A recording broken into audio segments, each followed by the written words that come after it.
ജോർദാനെതിരെ 19-ാം മിനിറ്റിൽ ലഭിച്ച free kick law Celso വലയിലെത്തിക്കുമ്പോൾ ഡഗ്ഔട്ടിൽ നിന്ന് പുഞ്ചിരിക്കുന്ന മെസ്സിയെ ഇന്ന് കണ്ടു. 31-ാം മിനിറ്റിൽ ലൗതാരോ പെനാൽറ്റി കിക്ക് എടുക്കാൻ നിൽക്കുമ്പോൾ തെല്ല് ഗൗരവത്തോടെ അത് നോക്കി നിൽക്കുന്ന മെസ്സിയെയും കാണാമായിരുന്നു. ഒടുവിൽ 60-ാം മിനിറ്റിൽ അയാൾ പിച്ചിലേക്ക് വരുമ്പോൾ ആനന്ദത്തോടെ വന്നു പൊതിയുന്ന ടീമിനെയും നമ്മൾ കണ്ടതാണ്. അർജന്റീന വെറുമൊരു ടീമല്ല, കാൽപന്തിനാൽ ഇഴചേർത്ത മനോഹരമായൊരു കുടുംബമാണ്.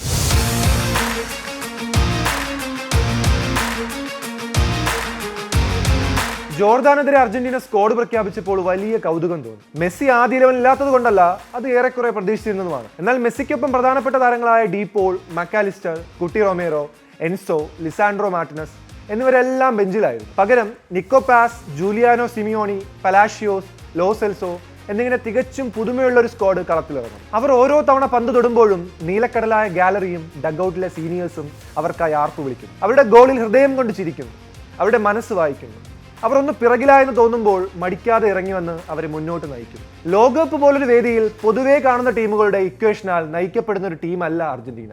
വിജയദാഹത്തോടെ വന്ന് വിന്നിംഗ് ഫോർമുലയിൽ പരീക്ഷണങ്ങൾക്ക് തയ്യാറാകാതെ കളിക്കാരെ പരമാവധി ഉപയോഗിക്കണമെന്ന പിടിവാശി തുടരുന്നവരുമല്ല അവരെന്ന് വ്യക്തം. പകരം പരസ്പരം മനസ്സിലാക്കുന്ന, ഒരുമിച്ചൊഴുകുന്ന, എല്ലാവർക്കും അവസരങ്ങൾ ഉണ്ടാകണമെന്ന് ആഗ്രഹിക്കുന്ന, സ്നേഹത്താൽ നയിക്കപ്പെടുന്ന 26 പേരാണ് അവരുടെ കരുത്ത്. മൈതാനത്തിറങ്ങുമ്പോൾ മെസ്സിയുടെ കാലിലേക്ക് പന്തെത്തിക്കാൻ ശ്രമിക്കുന്ന, തന്റെ കാലിൽ പന്ത് കിട്ടുമ്പോൾ മെസ്സി അരികിലുണ്ടോ എന്ന് തിരയുന്ന, അയാളുടെ ഗോളുകൾ സ്വന്തം ഗോളുകൾ എന്ന കണക്കെ ആഘോഷിക്കുന്ന സഹതാരൻ.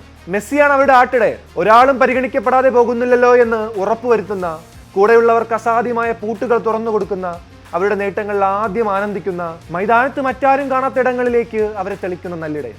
ആ ഉറപ്പാണ് അയാൾക്ക് തിരിച്ചു കിട്ടുന്ന ഈ സ്നേഹവായ്പിന്റെ ഉറവിടവും. ആട്ടിടയനെ വിശ്വസിച്ച, നല്ല ആട്ടിൻ പറ്റത്തെ കണ്ടെത്തി ആ കൈകളിലേക്ക് ഏൽപ്പിച്ചത് സ്കലോണിയാണ്. ഇന്ന് നമ്മൾ കാണുന്ന എല്ലാം നേടിയ അർജന്റീനയുടെ ശില്പി. 2016 കോപ്പ അമേരിക്ക ഫൈനലിൽ ചിലിയോട് തോറ്റ് മെസ്സിയെ നഷ്ടപ്പെട്ട് ലോകമെമ്പാടുമുള്ള ആരാധകരുടെ ഹൃദയം തകർത്ത ഒരു ടീമിനെ 6 വർഷങ്ങൾക്കിപ്പുറം ലോകത്തിന്റെ നെറുകയിലേറ്റിയ അധ്യാപകർ. ആ പ്രക്രിയ എളുപ്പമായിരുന്നില്ല, ഉറപ്പ്. പക്ഷെ അർജന്റീനയ്ക്കായി ഒന്നും ചെയ്യാനായില്ലെന്ന നഷ്ടബോധത്തോടെ അന്ന് തിരിച്ചു നടന്ന മെസ്സിയെ തിരികെ വിളിച്ച് നേടാനാകുന്നതെല്ലാം ഒരുമിച്ച് നിന്ന് നേടാമെന്ന് വാക്കുകൊടുത്ത, ആ വാക്ക് ഉയിരുപോലെ കാത്ത ഒരു പഴയ കൂട്ടുകാരൻ. ഈ ലോകകപ്പിൽ അർജന്റീന അജയ്യരായി നോക്കൌട്ടിലേക്ക് കടക്കുകയാണ്. ഗ്രൂപ്പ് സ്റ്റേജിൽ മുഴുവൻ പോയിന്റും നേടിയ 3ാമത്തെ മാത്രം ടീമായി. മുന്നിലുള്ളതെല്ലാം ജീവൻ മരണ പോരാട്ടങ്ങളാണ്.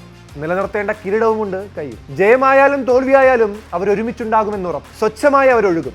ലക്ഷ്യത്തിനൊടുവിൽ അവർ വീണ്ടും ആ തങ്കക്കപ്പിനെ നനയ്ക്കട്ടെ.